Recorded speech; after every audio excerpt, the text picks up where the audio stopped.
पिछले 5 साल में पीएम मत्स्य संपदा स्कीम के तहत भी तमिलनाडु को करोड़ों रुपए मिले हैं।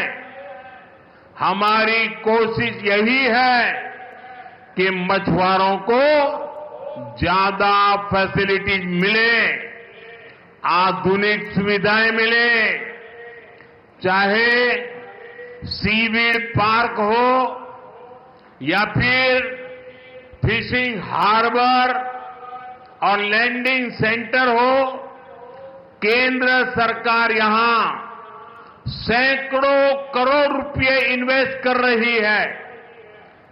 கடந்த 5 ஆண்டுகளிலே பிரதம மந்திரி மீன்வள திட்டங்களின்படி தமிழ்நாட்டிற்கு கோடிக்கணக்கான ரூபாய் நிதியாக வழங்கப்பட்டிருக்கிறது. அதிகபட்ச நவீன வசதிகள் நமது மீனவர்களுக்கு வழங்கப்பட வேண்டும் என்பதே நம்முடைய முயற்சியாக இருக்கிறது. அது கடற்பாசி பூங்காவாகட்டும், மீன்பிடி துறைமுகமாகட்டும், படகுத்துறையாகட்டும், மத்திய அரசு இங்கே பல நூற்றுக்கணக்கான கோடி ரூபாயை முதலீடு செய்து வருகின்றது. हमें आपकी रक्षा, सुरक्षा की भी चिंता है। भारत सरकार फिशरमैन के हर संकट में उनके साथ खड़ी है। भारत सरकार के प्रयासों से बीते 10 साल में 3,700 से ज्यादा फिशरमैन श्रीलंका से वापस लौटे हैं। इनमें से 600 से अधिक फिशरमैन तो पिछले 1 साल में फ्री हुए हैं। और आपको याद होगा, कुछ हमारे मछुआरा साथियों को फांसी की सजा हुई थी, उनको भी हम जिंदा भारत लौट करके ला करके उनके परिवार को सुपुर्द किया है। நமது பாதுகாப்பு தொடர்பான அக்கறையும் நமக்கு இருக்கிறது. பாரத அரசு மீனவர்களின் அனைத்து சங்கட காலங்களிலும் அவர்களுக்கு தோளோடு தோள் கொடுத்து வந்திருக்கின்றது. பாரத அரசின் முயற்சிகள் காரணமாக கடந்த 10 ஆண்டுகளில் மட்டும் 3700க்கும் மேற்பட்ட மீனவர்கள் இலங்கையிலிருந்து மீட்டுக் கொண்டு வரப்பட்டிருக்கின்றார்கள். இவர்களிலே 600க்கும் அதிகமான மீனவர்கள் மட்டும் கடந்த ஓராண்டிலே மீட்டுக் கொண்டு வரப்பட்டிருக்கின்றார்கள். உங்களுக்கெல்லாம் நன்கு நினைவிருக்கலாம், சில காலம் முன்பாக தூக்கு மேடையை முத்தமிட அவர்கள் போடப்பட வேண்டிய அந்த காலகட்டத்தில் நம்முடைய மீனவர்களை இலங்கையிலிருந்து நம்முடைய மத்திய அரசு மீட்டுக் கொண்டு வந்திருக்கிறது. साथियों, आज दुनिया में भारत के प्रति आकर्षण बढ़ा है। लोग भारत को जानना चाहते हैं, भारत को समझना चाहते हैं। इसमें भारत के कल्चर का, हमारी सॉफ्ट पावर का भी बड़ा रोल है। तमिल लैंग्वेज और हेरिटेज दुनिया के कोने कोने तक पहुंचे, इसके लिए भी सरकार लगातार कोशिश कर रही है. நண்பர்களே, இன்று உலகில் பாரதம் அனைவரையும் ஈர்க்கும் மையமாக மாறியிருக்கிறது. மக்கள் பாரதம் பற்றி தெரிந்து கொள்ள ஆசைப்படுகிறார்கள், புரிந்து கொள்ள விழைகிறார்கள். இதிலே பாரதத்தின் கலாச்சாரம், நம்முடைய மின் சக்திக்கு மிகப்பெரிய பங்கு இருக்கின்றது. தமிழ் மொழி மற்றும் மரபு உலகின் அனைத்து இடங்களுக்கும் சென்று சேர வேண்டும். இதற்காக அரசாங்கம் தொடர்ந்து முயற்சிகளை மேற்கொண்டு வருகின்றது. मैं तो कभी कभी हैरान हो जाता हूं, तमिलनाडु के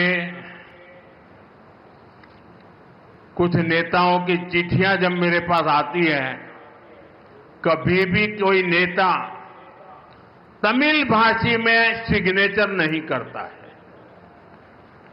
अरे तमिल का गौरव हो, मैं सबसे कहूंगा कम से कम तमिल भाषा में अपनी सिग्नेचर तो करो। வழக்கமாக எனக்கு தமிழ்நாட்டிலிருந்து சில தலைவர்கள் கடிதங்கள் எழுதுவதுண்டு, மடல்கள் எழுதுவதுண்டு. அந்த கடிதங்களிலே எனக்கு மிகப்பெரிய ஆச்சரியத்தை ஏற்படுத்தக்கூடிய விஷயம் என்னவென்றால், கடிதம் என்னமோ ஆங்கிலத்திலே இருக்கிறது, ஆனால் கையெழுத்தும் ஆங்கிலத்திலேயே இருக்கிறது. குறைந்தபட்சம் கையெழுத்தையாவது தமிழ் மொழியிலே போடக்கூடாதா என்று நான் வியப்பதுண்டு. मैं मानता हूं कि 21st सेंचुरी में इस ग्रेट ट्रेडिशन को हमें और आगे ले जाना है. मुझे विश्वास है कि रामेश्वरम और तमिलनाडु की ये धरती हमें ऐसे ही निरंतर नई ऊर्जा देती रहेगी, नई प्रेरणा देती रहेगी. நண்பர்களே, இந்த 21ஆம் நூற்றாண்டில் நாம் இந்த மகத்தான பாரம்பரியத்தை மேலும் முன்னெடுத்துச் செல்ல வேண்டும் என்பதே என் உறுதியான கருத்து. ராமேஸ்வரம் மற்றும் தமிழ்நாட்டின் இந்த மண் இன்று போல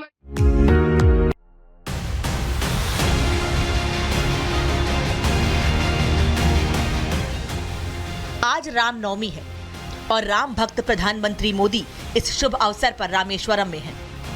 इस शुभ अवसर पर अयोध्या के राजा राम की आराधना में कोई कमी न रह जाए, इसलिए पीएम मोदी ने पहले रामेश्वरम में वर्टिकल लिफ्ट समुद्री पुल का उद्घाटन किया।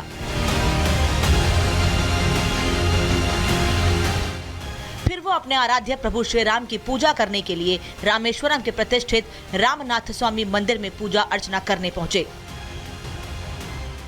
काफ़ी महत्वपूर्ण आज का दिन, क्योंकि आज रामनवमी है और रामनवमी के दिन पीएम मोदी देखिए तस्वीरों में दिखाई दे रहे हैं कि किस तरीके से वो जो लोग उनकी आगवानी के लिए खड़े हैं उन सभी को उन सभी का अभिवादन स्वीकार कर रहे हैं।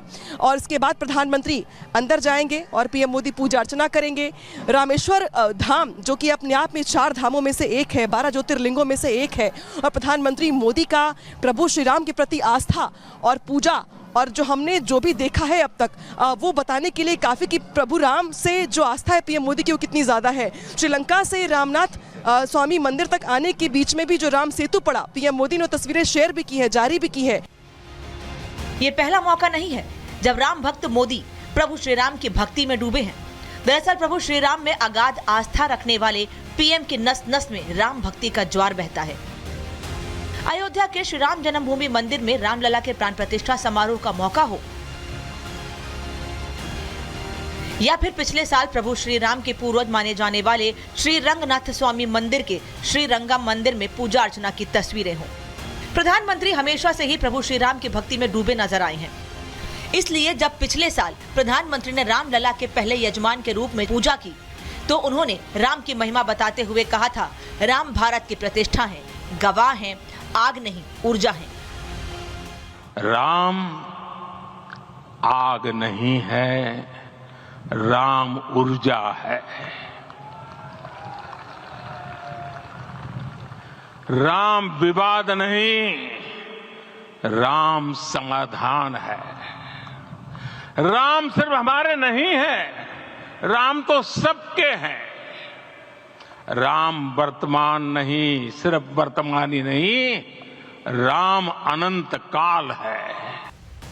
राम भक्त मोदी की ऐसी अनगिनत तस्वीरें हैं जिसमें प्रधानमंत्री मोदी प्रभु श्री राम की सेवा करते नजर आए। खासकर रामलला मंदिर में प्रभु की प्राण प्रतिष्ठा के मौके पर जिस तरह से पीएम ने 11 दिनों तक कठोर नियमों का पालन करते हुए प्रभु की पूजा अर्चना की, उसने पूरी दुनिया को अचंभे में डाल दिया। विपक्षी दल बीजेपी और पीएम मोदी को पानी पी पी कर कोसते रहे, लेकिन पीएम मोदी पानी त्याग कर रामकाज में लगे रहे। प्रत्येक भारतीय में जन्मा यही विश्वास समर्थ, सक्षम, भव्य भारत का आधार बनेगा। और यही तो है देव से देश और राम से राष्ट्र की चेतना का विस्तार। राम मंदिर में रामलला के प्राण प्रतिष्ठा समारोह कार्यक्रम में प्रधानमंत्री का 11 दिनों का उपवास पर रहना और सिर्फ नारियल पानी पर रहना आसान नहीं था। देश की बागडोर संभालने के कारण पीएम की दिनचर्या काफी व्यस्त रहती थी, लेकिन तमाम व्यस्तता के बावजूद पीएम अनुष्ठान, नियम और सनातन धर्म का पालन करते रहे। और तो और उन्होंने इन 11 दिनों के दौरान देश के 4 राज्यों में देवालयों के दर्शन किए, जिसमें महाराष्ट्र के काला राम मंदिर से लेकर आंध्र प्रदेश का वीरभद्र मंदिर, केरल के गुरुवायूर मंदिर से लेकर तमिलनाडु का रंगनाथ स्वामी मंदिर शामिल रहा। और आज करीब 1 साल बाद एक बार फिर जब रामनवमी का अवसर है, तो राम भक्त प्रधानमंत्री रामेश्वरम में अपने आराध्य के दर्शन के लिए रामनाथ स्वामी मंदिर में मौजूद हैं।